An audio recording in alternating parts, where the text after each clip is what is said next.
Financial Accounting Part 1 is designed to cover the financial accounting standards and disclosure requirements relative to cash and cash equivalents, accounts receivable, notes receivable, loans receivable, inventories, investments, financial assets, derivatives, property, plant and equipment, and intangible assets, including revaluation and impairment of assets. This also includes introduction to the preparation and presentation of financial statements.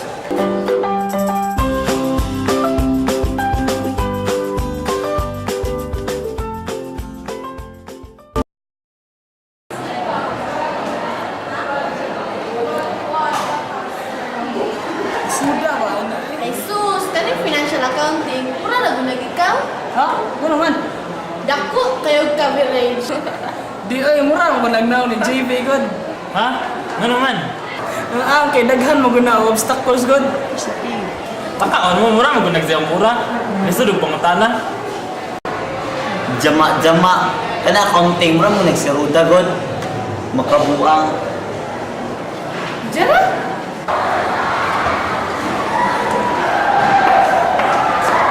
Guys, kamusta mo guys? Uy, mag-quiz mo taron. Absent ko gapon god. Absent pa more!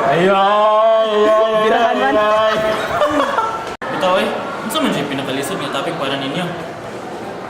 For you as an accounting student, what is the most difficult topic of the financial accounting part 1? For me, as an accounting student, the most difficult topic financial accounting part 1 is the chapters including the loss receivable and loss receivable, because in the problems having or using the present value factor, in fact, nagalisod yun ko and I eventually got 0 in some pieces. Probably one of the most confusing topics in financial accounting 3.1 would be bank reconciliation, because there are a lot of stuffs to watch out for.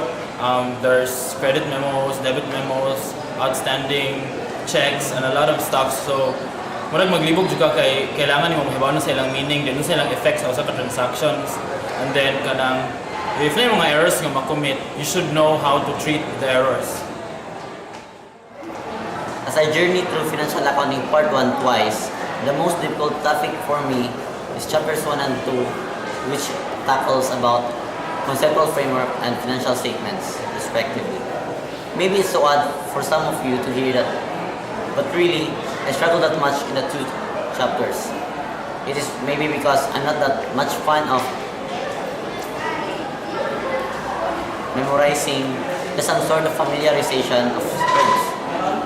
If you look at my record on quizzes about the chapters, I got low scores like 6/20, 4/18, and even 0. Can you still recall some lessons in financial accounting part 1?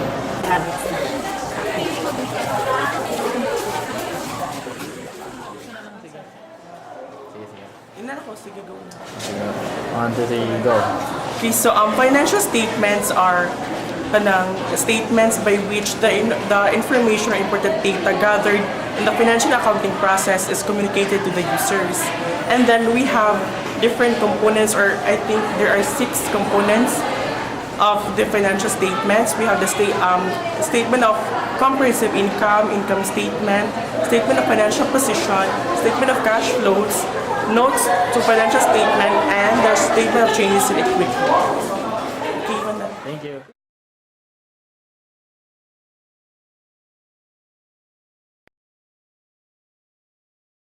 Ang mga nainunduman ako sa accounting 3 is that ang chapter 1 is about ito conceptual framework, and nagtako siya about mga principles in accounting. Then sa chapter 2, financial statements. Then pagkaman na nagitagsa-tagsa na itong mga accounts, like sa assets, nag-start siya o cash and cash equivalents, then accounts receivable, then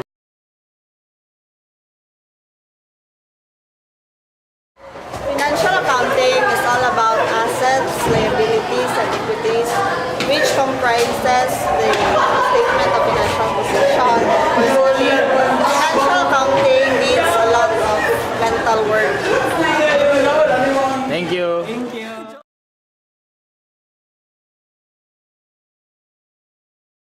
First question is, what is the significance of studying financial accounting in your career to now as an accountant? Financial accounting helps in making positive and safe financial decisions. Aside from being able to account for the bank's asset and spending through proper accounting and records keeping, we can assimilate what areas of operations we can improve on.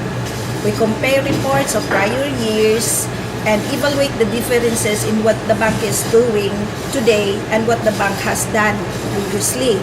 It helps to provide a guide as to what strategies are we going to adopt in terms of increasing both productivity and profitability, including on how to maintain our standing in the banking industry. Further, financial reports can also be determine what we have to do to avoid potentially risky and dangerous financial events in the future. Okay? So, your second question is, what is your career now as an accountant? I'm no longer an accountant. I no longer work as an accountant. Rather, I'm presently the branch manager of Philippine National Bank Tagbilaran branch. But I started my banking career as an accountant, as a bookkeeper in fact. And the strict discipline and the training enables me or prepared me to handle our present responsibilities now. Okay? Third question is, what do you think is financial accounting all about? Financial accounting is basically a specialized branch of accounting that keeps tracks of a company's financial transaction. Using standardized guidelines, rules, and procedures, transactions are recorded, classified, summarized, and presented in a significant manner through a financial report or financial statements. Okay? I'm Doris Bargayo, Branch Manager of Philippine National Bank, Tagbilaran Branch.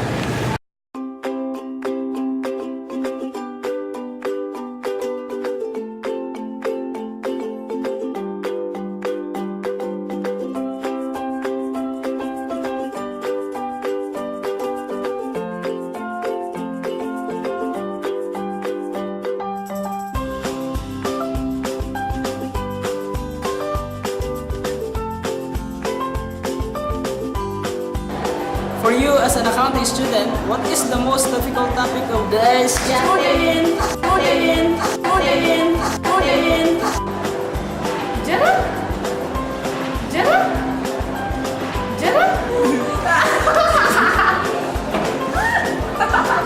Tama, yun ang taning.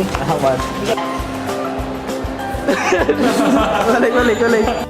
The training and the strict discipline assist me in